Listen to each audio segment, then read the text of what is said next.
நீங்க உங்களோட சிங்கிங் வாய்ஸை கண்டுபிடிக்கணுமா? உங்களோட ஸ்ருதியில லோயர் ஆக்டேவ் ஸ்வரங்கள், ஹையர் ஆக்டேவ் ஸ்வரங்கள் இதெல்லாம் ஈஸியா பாடணுமா? அப்ப இந்த 3 பயிற்சிகளையும் உங்களோட ஸ்ருதியில மட்டும் இல்லாம வேற வேற ஸ்ருதியிலையும் வச்சு இதை பிராக்டிஸ் பண்ணிக்கிட்டே வந்தீங்கன்னா உங்களோட வோக்கல் ரேஞ்சஸும் இம்ப்ரூவ் ஆகும். இதே மாதிரி பயிற்சி வேற எந்த ஸ்ருதியில வேணும் அப்படிங்கிறத கீழே கமெண்ட்ல சொல்லுங்க.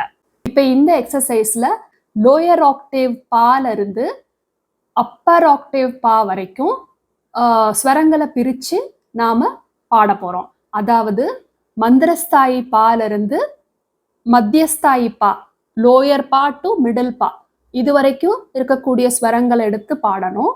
அதுக்கப்புறம் மிடில் ஆக்டேவ்ல இருந்து அப்பர் ஆக்டேவ் பா வரைக்கும் பா டு பா வச்சுக்கிட்டு நாம பாடி பார்க்கணும். பாதானி